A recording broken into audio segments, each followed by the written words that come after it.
ఎంత కోపమో మోషేకి.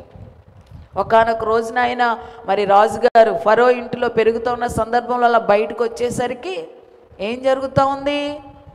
ఇద్దరు వ్యక్తులు పోట్లాడుకుంటా ఉన్నారు. ఒక వ్యక్తి ఇశ్రాయేలీయుడు, ఒక వ్యక్తి ఐగుప్తీయుడు. ఇశ్రాయేలు తన ప్రజలని అతడు తెలుసుకున్నాడు కాబట్టి ఇప్పుడు ఏం చేశాడు? ఆ కోపాన్ని తట్టుకోలేక ఐగుప్తుడిని అక్కడికక్కడే చంపి భూమిలో పాతి పెట్టేశాడు. దేవునికి స్తోత్రం.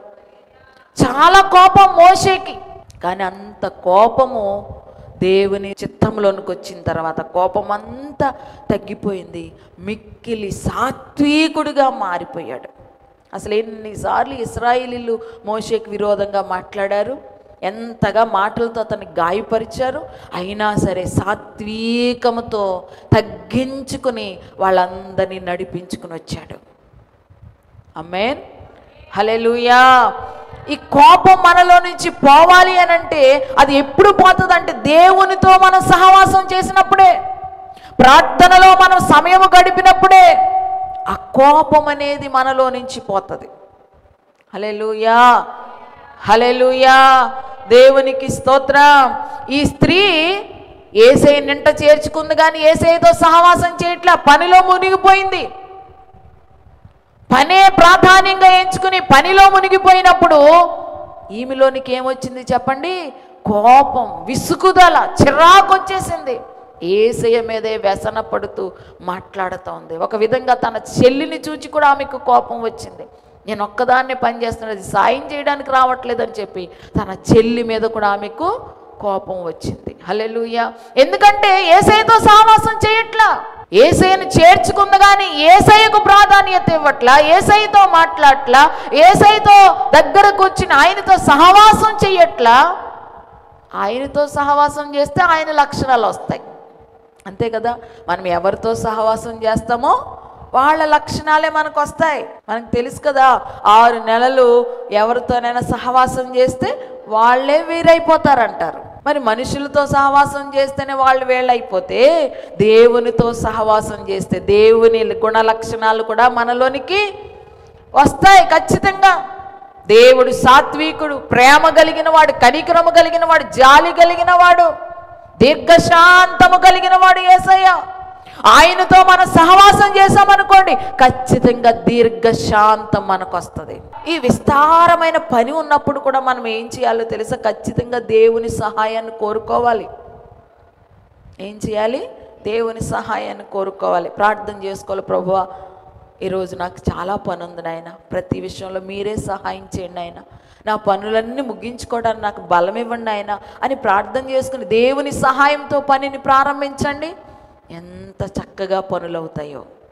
దేవుని సహాయాన్ని ప్రతి విషయంలో కూడా మనము కోరుకోవాలి. అంతేగాని మనం దేవుని సహాయం కోరుకోకుండా పని ప్రారంభించామా పని అవ్వదు. చిరాకు, కోపం, విసుగుదల, రకరకాలైన ఇబ్బందికరమైన పరిస్థితులు కుటుంబంలో వస్తాయి. ఆమేన్. కనుక ఆ విషయంలో మనం జాగ్రత్త పడాలని ఈ వాక్యం మనకి జ్ఞాపకం చేస్తూ ఉంది. దేవునికి స్తోత్రం. ఇది లూకాసు వార్త 10వ అధ్యాయంలో మార్త యొక్క పరిస్థితి. ఇంట చేర్చుకుంది కానీ విస్తారమైన పనిలో మునిగిపోయి కోపముతో, విసుగుదలతో ఆమె ప్రవర్తించినటువంటి తీరు మనకి 10వ అధ్యాయంలో కనిపిస్తుంది. అయితే యోహాను సువార్త 11వ అధ్యాయంలోనికి వచ్చేసరికి ఆ కుటుంబంలో ఒక భయంకరమైన కష్టం వచ్చింది. వాళ్ళకున్న ఒక్కగానొక్క తమ్ముడు మరి జబ్బు పడి మంచం మీద ఉన్నాడు. ఎప్పుడైతే చావసిద్ధంగా ఉన్నాడో, భయంకరమైన జబ్బు చేత మంచం మీద ఉన్నాడో, ఈ మార్త ఏం చేసిందో తెలుసా? ప్రభువుని ఆశ్రయించింది. దేవునికి స్తోత్రం. 4వగా ఆమెలో నుంచి మనం నేర్చుకుంటుంది ఏంటంటే కష్టములో ఆమె ప్రభువుని ఆశ్రయించింది. శ్రమ రాగానే, ఇబ్బంది రాగానే, కష్టం రాగానే ఎవరిని ఆశ్రయించింది చెప్పండి? ప్రభువుని ఆశ్రయించింది. కౌరు పంపించింది. యేసయ్యా, నువ్వు ప్రేమించుచున్న లాజరు జబ్బు పడి మంచాన్ని పట్టి ఉన్నాడు, నువ్వు వచ్చి అతన్ని బాగు చేయవా అని చెప్పి ఏం పంపించింది? కబురు పంపించింది. అంటే ప్రభువుని ఆశ్రయించింది ఆమె. ఖచ్చితంగా ప్రభు సహాయాన్ని కోరుకుంది. కష్టం వచ్చినప్పుడు మాత్రం ప్రభువుని ఆశ్రయించిన స్త్రీగా ఇక్కడ మనకు కనబడుతుంది. మన జీవితాల్లో కూడా మనకి ఏ కష్టం వచ్చినా, ఏ ఇబ్బంది వచ్చినా, ఎటువంటి పరిస్థితుల గుండా మనం వెళుతూ ఉన్నా సరే మనం ఆశ్రయించవలసింది ఎవరిని అనంటే యేసయ్యను మాత్రమే. ఫస్ట్ ఆయన్ని మనం ఆశ్రయించాలి. ఆయన సహాయం కొరకు మనం వేడుకోవాలి. ఆయన దగ్గరికి మనం వర్తమానం పంపించాలి. ప్రభువా, నేను ఈ సమస్యలో ఉన్నాను, ఈ శోధనలో ఉన్నాను, ఈ ఇబ్బందిలో ఉన్నాను, ఈ కష్టంలో ఉన్నాను అనే సంగతి ప్రభువుకు నువ్వు వర్తమానం చెప్పాలి. ప్రార్థన ద్వారా ప్రార్థించాలి ప్రభువు సన్నిధిలో. మనుషుల సహాయం కోసం వాళ్ళ దగ్గరికి వీళ్ళ దగ్గరికి పరుగులెట్టడం కాదు. ఎవరిని మనం ఆశ్రయించకూడదు. మనుషులను ఆశ్రయించుకుట కంటే యెహోవాను ఆశ్రయించటం మేలని వాక్యం సెలవిస్తూ ఉంది. దేవునికి స్తోత్రం. హల్లెలూయా. దేవుని నామానికి మహిమ కలుగునగాక. ఆయన ఆశ్రయించి నరుడు ధన్యుడని వాక్యం సెలవిస్తూ ఉంది. ఆయన ఆశ్రయించేవారు ధన్యులు. నిత్యముగా మనం ఆయన్నే ఆశ్రయించాలి. మన ప్రతి కష్టములో కూడా, మన ప్రతి ఆపద సమయంలో కూడా మనకు సహాయము చేయగలిగినటువంటి గొప్ప దేవుడు మనం ఆరాధిస్తున్నటువంటి దేవుడు. ఆమేన్. హల్లెలూయా. బాధ వచ్చిందని కృంగిపోవద్దు, బలహీనత వచ్చిందని కృంగిపోవద్దు, సమస్య వచ్చిందని బాధపడొద్దు, దేని విషయంలో కూడా చింతపడొద్దు. చింతపడి మనం ఏం చేయగలం చెప్పండి? వాక్యం సెలవిస్తుంది కదా, మీరు చింతించటం వలన ఒక వెంట్రుకను నల్లగా కానీ తెల్లగా కానీ మీరు చేయగలరా? హల్లెలూయా. హల్లెలూయా. ఎందుకు చేయలేరండి, ఇప్పుడు చేసేస్తున్నారు కదండి అంటారేమో. హల్లెలూయా. హల్లెలూయా. తెల్ల వెంట్రుకలన్నీ నల్లగా చేసేస్తున్నారు కదని అంటారు. చేస్తారు, కానీ అవి పర్మనెంట్ కాదు. నెల రోజులు అయ్యేసరికి మరలా అవన్నీ తెల్లగా మారిపోతాయి, మళ్ళా రంగు పూయాలి. దేవునికి స్తోత్రం. అది శాశ్వతమైన పరిష్కారం కాదు. కానీ దేవుడు అయితే తెల్లగా కానీ నల్లగా కానీ మార్చగలిగిన వాడు. మనం ఆలోచించడం వలన ఏమీ చేయలేం. దేవునికి స్తోత్రం. చింతిస్తూ, బాధపడుతూ, కృంగిపోతూ, అయ్యో ఏంటి నా బ్రతికిలాగా అయిపోయింది, అయ్యో ఏంటి నా పరిస్థితి అని ఇలా బాధపడుతూ ఉండడం వల్ల ఏమీ మనము సాధించలేము. కానీ ఆ బాధలో ప్రభువుని మనం ఆశ్రయించగలిగితే, ప్రభు సహాయాన్ని మనం కోరుకోగలిగితే ఖచ్చితంగా మనము ఆ కష్టములో నుంచి, ఇబ్బందిలో నుంచి ప్రభు మనల్ని లేవనెత్తుతాడు. ఆమేన్. హల్లెలూయా. స్త్రీలుగా మీకు ఎటువంటి, మీ మనసుకి ఎటువంటి బాధ కలిగించిన పరిస్థితి వచ్చిన, కుటుంబం మనకి ఎన్నో బాధలు వస్తాయి కదా, మానసికంగా ఎంతో వేదన కలుగుతుంది కొన్ని విషయాల్లో. భర్త వల్ల కావచ్చు, బిడ్డల వల్ల కావచ్చు, ఇరుగు పొరుగు వారి ద్వారా కావచ్చు, బంధుమిత్రుల ద్వారా కావచ్చు. మీరు మానసికంగా నలిగిపోతూ ఉండొచ్చు. కొన్ని పరిస్థితులు మీరు ఎవరితో చెప్పుకోలేని పరిస్థితులు అవి ఉండొచ్చు. ఎవరితో చెప్పుకోలేరు, నిజంగా తల్లిదండ్రులకు చెప్పుకోలేరు. హల్లెలూయా. ఎవరితో చెప్పుకోలేరు, మీరే నలిగిపోతూ ఉంటారు. అటువంటి బాధలన్నీ కూడా మీరు ఎవరితో పంచుకోవాలి చెప్పండి? దేవునితో పంచుకోండి. దేవునికి స్తోత్రం. హల్లెలూయా. ఏ సేవకుని దగ్గర కూడా మీరు చెప్పుకోవద్దు. మీ మానసిక వ్యధంతా కూడా ప్రభు పాదాలు ఎత్తే కుమ్మరించండి. హల్లెలూయా. ఆయన ఒక్కడే మీకు కార్యము చేయగలిగినటువంటి సమర్థుడు. ఆమేన్. కాబట్టి కష్టములో ప్రభువుని ఆశ్రయించినట్లుగా ఈ 11వ అధ్యాయంలో మార్త గురించి మనకు కనబడుతుంది. అంత మాత్రమే కాకుండా ఈ 11వ అధ్యాయంలోనికి వచ్చేసరికి ఆమె స్థితి, ఆధ్యాత్మికమైన స్థితి కొంచెం అభివృద్ధి చెందినట్లుగా మనకు కనబడతా ఉంది. అంతకుముందు యేసయ్యను చేర్చుకుంది కానీ అంతగా పట్టించుకోలేదు. కానీ ఈ 11వ అధ్యాయంలోనికి వచ్చేసరికి యోహాను సువార్తలో ఆమె ప్రభువుని విశ్వసించిన స్త్రీగా కనబడతా ఉంది. ప్రభువు మీద అపారమైన నమ్మకం పెట్టుకున్న స్త్రీగా కనబడతా ఉంది. హల్లెలూయా. హల్లెలూయా.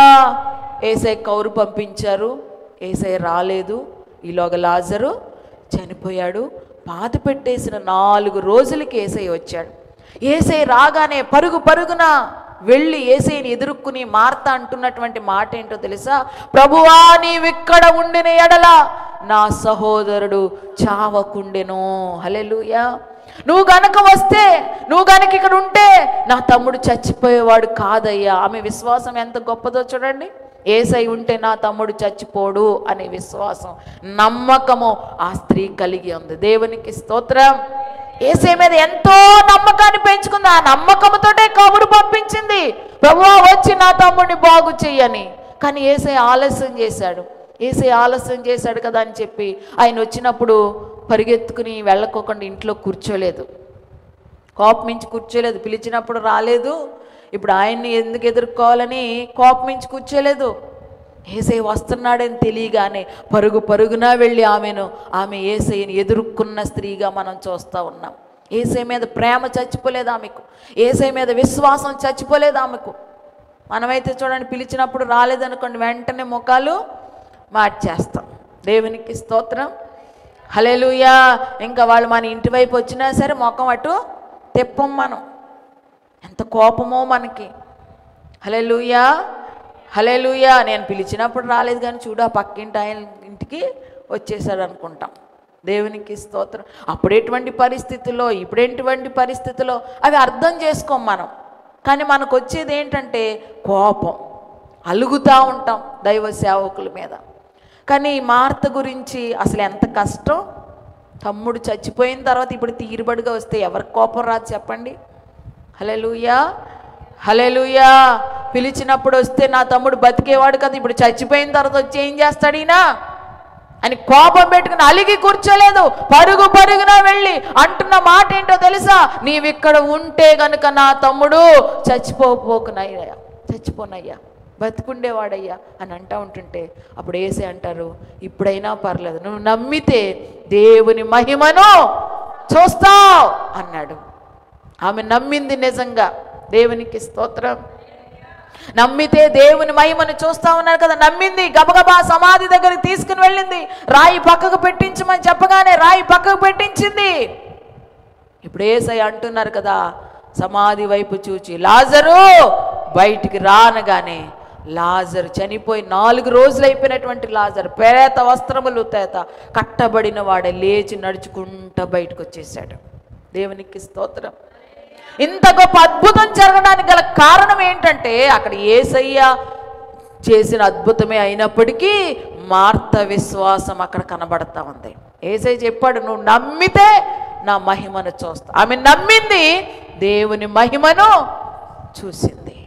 చచ్చిపోయి 4 రోజులు అయిపోయిన లాజరు బ్రతికి రావడం అంటే ఎంత మహా అద్భుతం అది.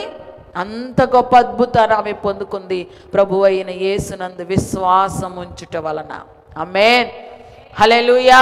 కష్ట సమయంలో మనము దేవుణ్ణి ఆశ్రయించడమే కాదు, ఒకవేళ కష్ట సమయంలో మనము అడిగింది దేవుడు ఇవ్వకపోయినా, ప్రతికూల పరిస్థితులే మనకు ఎదురైనా, ఆ సమయంలో కూడా ప్రభువునందు విశ్వాసాన్ని మనం వదిలిపెట్టకూడదు. హల్లెలూయా. లాజరు చచ్చిపోయినా ఆమె ప్రభు మీద విశ్వాసాన్ని కోల్పోయిందా? కోల్పోలేదు.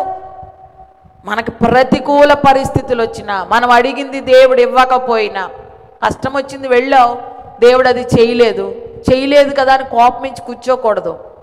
మన విశ్వాసాన్ని దేవుని మించి మనం తొలగించుకోకూడదు. మన విశ్వాసం ఎప్పటికీ కూడా చెక్కు చెదరని విశ్వాసంగా ఉంటే ఆ ప్రతికూల పరిస్థితుల్లో కూడా మహా అద్భుతాలు నువ్వు చూస్తావు. ఆమేన్, హల్లెలూయా. అంత విశ్వాసం ఉంది కాబట్టే చనిపోయి 4 రోజులు అయిపోయినా లాజరు బ్రతికాడు. నీ జీవితంలో కూడా అటువంటి కార్యాలు చూస్తావు నువ్వు ఇటువంటి అచంచల విశ్వాసాన్ని నువ్వు కలిగి ఉన్నప్పుడు. హల్లెలూయా. ప్రభువుని మనం నమ్మాలి, పూర్తిగా ఆయన యందు మన విశ్వాసం ఉంచాలి. నమ్మితే మహిమ కలిగిన కార్యాలను మనం చూస్తాం.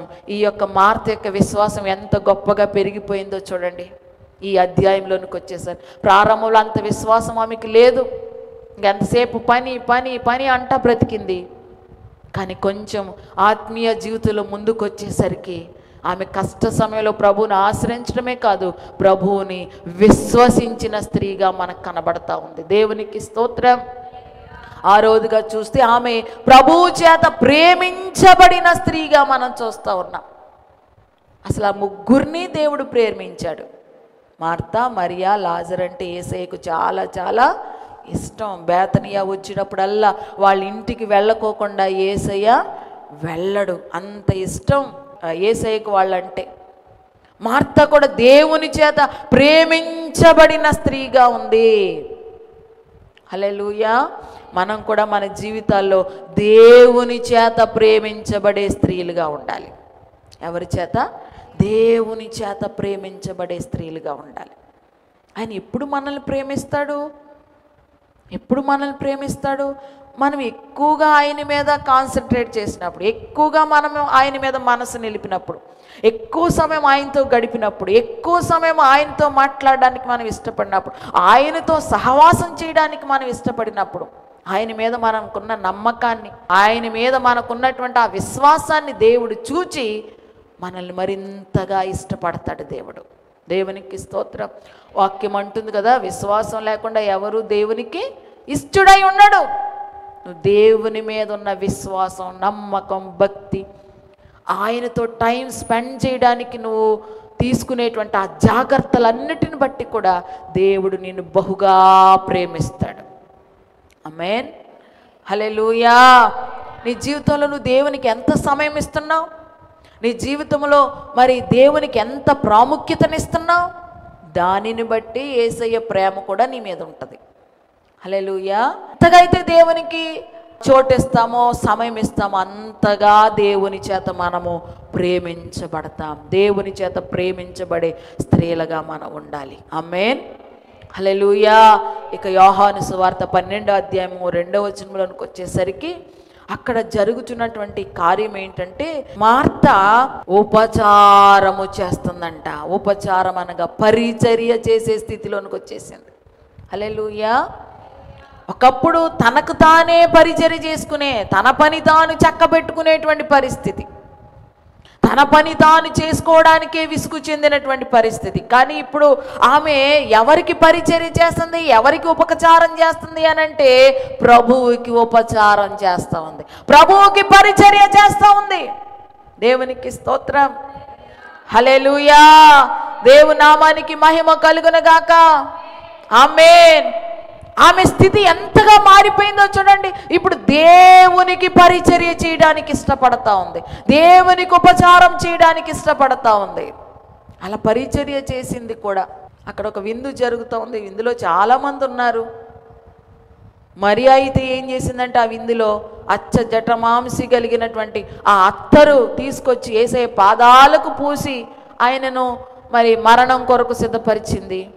మార్త అయితే ఏం చేస్తుందంట, వచ్చిన వారందరికీ కూడా ఉపచారం, పరిచర్య చేస్తుంది, ఆ విందులో పని చేస్తూ ఉంది. దేవునికి మహిమ కలుగునుగాక. రక్షణ పొంది దేవునిలో మన విశ్వాసం ఎదుగుతున్న కొలది దేవుని మందిరములో దేవుని కొరకు పరిచర్య చేయడంలో కూడా మనం ఎదగాలి. ఆమేన్. దేవుని కొరకు ఏదో ఒక పరిచర్య మనం చేయాలి, ఏదో ఒక పని చేయాలి దేవుని కొరకు. దేవుని మందిరంలో ఎన్నో పరిచర్యలు ఉంటాయి, ఏదో ఒక పరిచర్య దేవుని కొరకు మనము చేసేవారంగా ఉండాలి. దేవునికి స్తోత్రం, హల్లెలూయా.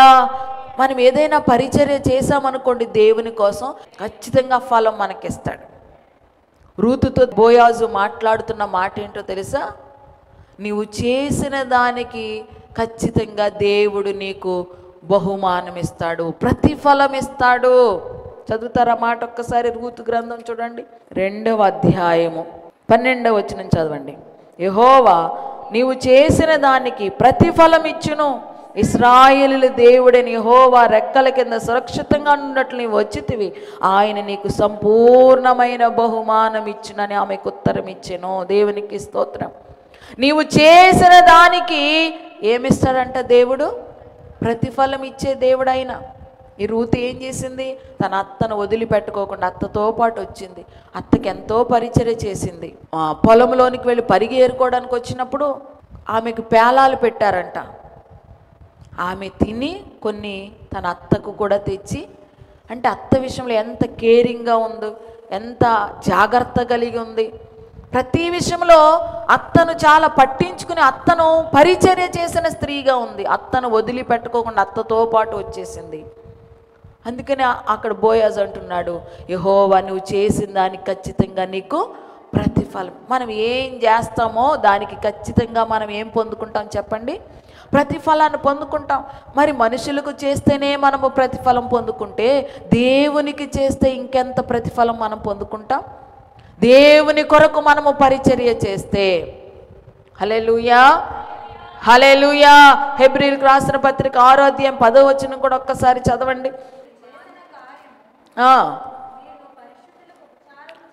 మీరు పరిశుద్ధులకు ఉపచారము చేసి ఇంకను ఉపచారము చేయుచుండుట చేత తన నామమును బట్టి చూపిన ప్రేమను మరుచుటకు దేవుడు అన్యాయస్తుడు కాదు. హల్లెలూయా. చూడండి, మీరు పరిశుద్ధులకు చేసిన ఉపకారం, మీరు పరిశుద్ధుల కంటే సేవకులకి దేవుని మందిరంలో మీరు చేసిన ఉపకారమును మరుచుటకు అసలు దేవుడు అన్యాయస్తుడు కాదు. మనం ఏదైనా పరిచర్య చేసామని ఖచ్చితంగా దానికి తగిన ఫలము దేవుడు మనకి ఇచ్చేస్తాడు. అన్యాయస్తుడు కాదు. హల్లెలూయా. దేవుని నామానికి మహిమ కలుగును గాక. యేసు ప్రభువారే పరిచర్య చేయడానికి ఎంతో ఇష్టపడినటువంటి వ్యక్తి. తన శిష్యుల పాదాలను యేసయ్య కడిగారు. ఎంత తగ్గింపు యేసయ్యకు, అవునా కాదా? కాబట్టి దేవుని మందిరంలో పరిచర్య చేయాలి అని అంటే మన స్టేటస్ మనం చూసుకోకూడదు, మన లెవెల్ మనం చూసుకోకూడదు. ఎంత ఉన్నతమైన వారమైనా సరే దేవుని మందిరంలో అందరము సమానమే. ప్రభువే అంతగా తగ్గించుకుని పాదాలు కడిగారంటే శిష్యుల పాదాలు, మనం ఇంకెంతగా తగ్గించుకోవాలి ఒక్కసారి ఆలోచన చేయండి. హల్లెలూయా. నేనెందుకు ఈ పని చేయాలనుకోకూడదు. దేవుని మందిరంలో మనం ఎంత పరిచర్య చేస్తే అంత ప్రతిఫలము ఖచ్చితంగా మనం పొందుకుంటాం. ఆమేన్. ఉపచారము చేయాలి, ఉపచారము చేయాలి. పరిచర్య చేసే స్త్రీలుగా మనము ఉండాలి. దేవునికి స్తోత్రం. హల్లెలూయా. కొంతమందికి పరిచర్య చేయాలన్నా, ఆతిథ్యం ఇవ్వాలన్నా ఎంతో విసుగు. ఇంటికి ఎవరైనా ఇచ్చారనుకోండి, టీ అలా ఉంచండి, మంచినీళ్ళు ఇవ్వాలన్నా కొంతమంది విసుగు చెందుతూ ఉంటారు. అయ్యో ఎంత దూరాన్ని ఇచ్చారు, మంచినీళ్ళు ఇద్దాం, ఓ టీ పెట్టిద్దాం అనేటువంటి స్థితి ఉండదు. చాలామంది విసుగు చెందుతూ ఉంటారు ఆతిథ్యం ఇవ్వాలి అని అంటే. కానీ స్త్రీలు అలాగా ఆతిథ్యం ఇచ్చే విషయంలో అస్సలు విసుగు చెందకూడదు. దేవునికి స్తోత్రం. హల్లెలూయా. శారాయే మనకి గొప్ప ఉదాహరణ, గొప్ప మనకి మాదిరి. మిట్ట మధ్యాహ్నం వేళ మరి అబ్రహాం గారు వచ్చి గబగబా రొట్టెలను తయారు చేయమంటే విసుగు చెందుకోకుండా రొట్టెలను, భోజనం అంతా కూడా సిద్ధపరిచి వచ్చినటువంటి ఆ పరదేశులకు వడ్డించారు. మరి వాళ్ళు అంతా విసుగు చెందుకోకుండా అంత మిట్ట మధ్యాహ్నం కూడా వాళ్ళు వడ్డించడం వలన దేవుడు తృప్తి చెంది వాళ్ళని ఆశీర్వదించాడు కదా. మరుసటి ఏట నేను వచ్చేసరికి నీ కౌగిటిలో ఒక కుమారుడు ఉంటాడు. ఆమేన్. హల్లెలూయా. కొన్నిసార్లు మనం తెలియకుండానే దేవదూతలకు ఆతిథ్యం ఇస్తామంటాం. తెలియకుండానే దేవదూతలకి మనం ఏం చేస్తాం? ఆతిథ్యం ఇస్తాం. అందుకని ఆతిథ్యం ఇచ్చే విషయంలో అస్సలే మనం విసుగు చెందకూడదు. దేవునికి స్తోత్రం. హల్లెలూయా. పరిచర్య చేసే విషయంలోనే కానీ, ఆతిథ్యం ఇచ్చే విషయంలోనే కానీ మనము బహుశ్రద్ధ కలిగి వారంగా మనం ఉండాలి. ఈ మార్తా జీవితంలో చివరికి వచ్చేసరికి ఆమె ఎంతగా తగ్గించుకుందంటే, నేనెందుకు పరిచర్య చేయాలనుకోలేదు, కానీ అక్కడికి వచ్చిన వారందరికీ పరిచర్య చేసి తన్ను తాను ఎంతో తగ్గించుకున్నటువంటి స్త్రీగా మనకి ఇక్కడ కనబడతా ఉంది. దేవునికి స్తోత్రం. మా లూకాసు వార్త 10వ అధ్యాయంలో చూసిన ఆమె జీవితానికి, ఇక్కడ 12వ అధ్యాయము 2వ వచనంలో చూసిన ఆమె జీవితానికి చాలా మార్పు వచ్చేసింది. అంటే తన ఆధ్యాత్మికమైన స్థితి రోజు రోజుకి పెరుగుతూ ఉంది, దేవునిలో ఎదుగుతూ ఉంది, దేవునిలో బలపరచబడుతూ ఉంది. మనం కూడా ఈ మార్త నుంచి నేర్చుకుంటున్నటువంటి విషయం ఏంటో తెలుసా? మనము రక్షణ పొంది చాలా సంవత్సరాలు అయింది. మరి రక్షణ పొందినప్పుడు ఎలా ఉన్నామో ఇన్ని సంవత్సరాలైనా అలాగే మనం ఉండకూడదు. మన ఆత్మీయ జీవితంలో కూడా ఎదుగుదలను దేవుడు కోరుకుంటున్నాడు. మన విశ్వాస జీవితంలో మనం ఎదుగుతూ ఉండాలి, ప్రార్థనా జీవితంలో మనం ఎదగాలి, వాక్యానుభవాల్లో మనం ఎదగాలి, దేవునితో సహవాసం చేసే విషయాల్లో మనం ఎదగాలి. ప్రతి విషయంలో కూడా దేవుడు మనలో ఏమి కోరుకుంటున్నాడంటే ఎదుగుదలను కోరుకుంటున్నాడు, మార్పును కోరుకుంటున్నాడు. అప్పుడు ఎలాగున్నావో ఇప్పుడు అలాగే ఉంటే దేవుడు మన యందు సంతోషించడు. అప్పుడు ఎలా ప్రార్థన చేసావో ఇప్పుడు 10 సంవత్సరాలైనా అదే ప్రార్థన అయితే దేవుడు సంతోషించడు. హల్లెలూయా. ఇంకెంతసేపు ఆ కంఠస్థ ప్రార్థనలే కొంతమంది. ఎప్పుడో ప్రారంభంలో నేర్చుకుంటారు కంఠస్థ ప్రార్థన, ఇంక ఇప్పుడు 10 సంవత్సరాలైనా అదే కంఠస్థ ప్రార్థన. అలా ఉండకూడదు. మన ప్రార్థనలో మార్పు రావాలి. దేవునిలో ఎదుగుతున్న కొలది మన ప్రార్థనలో కూడా మార్పు వస్తుంది. ప్రతి విషయంలో మార్పు వస్తుంది. ఎదగాలని దేవుడు కోరుకుంటున్నాడు. ఆత్మీయంగా మనము బలపరచబడాలని దేవుడు కోరుకుంటున్నాడు. ఈ స్త్రీ ద్వారా, మార్త ద్వారా ఈరోజు మనం నేర్చుకుంటున్న విషయం ఏంటో తెలుసా? మార్త ప్రారంభంలో ఉన్నట్లుగా చివరిలో లేదు. ఆమెలో చాలా మార్పు వచ్చింది. ఆధ్యాత్మికంగా దేవునికి మరింత దగ్గరయ్యి దేవునికి ఉపయోగపడిన పాత్రగా మనకు కనబడతా ఉంది. మన జీవితాల్లో కూడా అటువంటి మార్పుని దేవుడు కోరుకుంటున్నాడు. నువ్వు రక్షణ పొందిన దినమందు ఎలా ఉన్నావు అలా కాదు. నీ దినములు గడిచే కొలది, సంవత్సరములు గడిచే కొలది నీ ఆత్మీయ జీవితంలో ప్రత్యేకమైన మార్పు రావాలి. ఇది దేవుడు మన నుంచి కోరుకుంటున్నటువంటి విషయం. దేవునికి స్తోత్రం. మార్త ప్రభువుని ఎంట చేర్చుకుంది, కానీ ఆయనకి ప్రథమ స్థానం ఇవ్వలేదు. పని మీద ఎక్కువ కాన్సన్ట్రేట్ చేసింది. దానివల్ల చాలా కోపం, విసుగుదల ఆమెకు వచ్చి చిరాకు పడే పరిస్థితుల్లోనికి వచ్చింది. అటువంటి పరిస్థితులలో తన జీవితాన్ని అలా గడుపుతున్నప్పుడు ఒకానొక సమయంలో ఆమెకు ఒక భయంకరమైన కష్టం తన కుటుంబంలో వచ్చినప్పుడు ఆ కష్ట సమయంలో ప్రభువుని ఆశ్రయించింది. ప్రభువునందు విశ్వాసం ఉంచింది. దేవుని చేత ప్రేమించబడిన స్త్రీగా ఉంది. చివరికి ఉపచారము చేసే స్త్రీగా ఆమె మారిపోయింది. దేవునికి స్తోత్రం. మన జీవితాల్లో కూడా మనం ప్రభువుకి స్థానం ఇవ్వాలి, చోటు ఇవ్వాలి మొట్టమొదటిగా. రెండవది, విస్తారమైన పని కంటే ప్రాముఖ్యమైనది ఏంటంటే దేవునితో గడపడం. కనుక పని చెయ్యాలి, కష్టపడాలి, కానీ పనే బ్రతుకు అన్నట్టుగా మనం ఉండకూడదు. హల్లెలూయా. దేవునికి ఇవ్వాల్సిన సమయం దేవునికి ఇచ్చేయాలి. దేవునికి ప్రార్థించవలసిన సమయంలో దేవునికి మనము ప్రార్థించాలి. పనితోటే ఇంకా రోజంతా అలా గడపకూడదు. దేవునికి కొంచెం సమయం కేటాయించాలి. ఎప్పుడైతే మనం విస్తారమైన పని పెట్టుకుంటామో కోపం, చిరాకు వచ్చేస్తుంది. ఈ కోపాన్ని జయించాలంటే ఏం చేయాలి? అది కూడా ప్రార్థన ద్వారానే సాధ్యం. దేవునికి స్తోత్రం.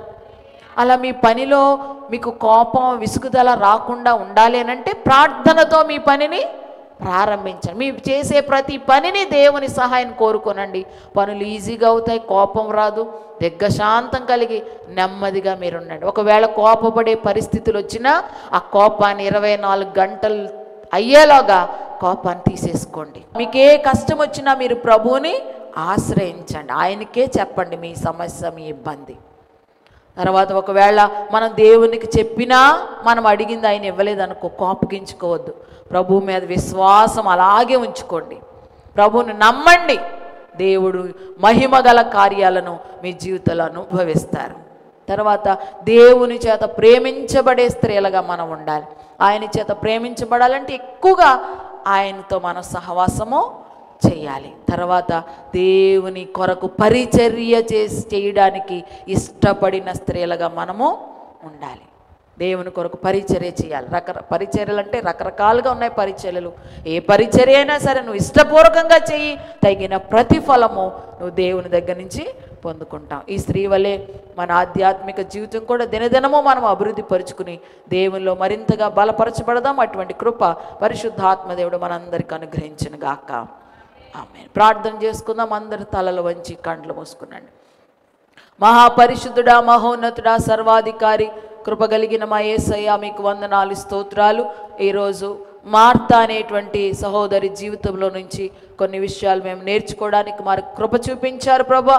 విన్న వర్తమానాన్ని మా హృదయాల్లో స్థిరపరచండి ప్రభువా.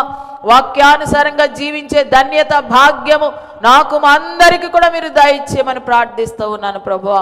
మరి ప్రాముఖ్యంగా తండ్రి, ఇదిగో ప్రభువా, మార్త జీవితంలో ప్రారంభంలో ఉన్నట్టుగా ఆమె ముగింపులో లేదు నాయన. ఆమె ఆధ్యాత్మిక స్థితి ఎంతగానో మార్పు చెందింది నాయన. మేము కూడా ప్రభువా మా ఆధ్యాత్మిక జీవితాల్లో మేము ముందుకు కొనసాగుతున్న కొలది మా ఆధ్యాత్మికమైన పరిమితి పెరిగేటట్లుగా, మా ప్రార్థనలో బలము పెరిగేటట్లుగా, నీతో సహవాసం చేసే విషయంలో నాయన మేము మరింతగా లోతైన అనుభవాల్లోనికి వెళ్ళినట్లుగా నీ కృపా సహాయం నాకు మా అందరికీ దయచేయమని, ఈ వాక్యం ప్రతి బిడ్డ హృదయంలో కూడా బలపరిచి స్థిరపరిచి ముందుకు నడిపించమని ఆశీర్వదిస్తూ యేసు నామములో ప్రార్థిస్తున్నాను తండ్రి. ఆమేన్, ఆమేన్, ఆమేన్. అందరికీ వందనాలు.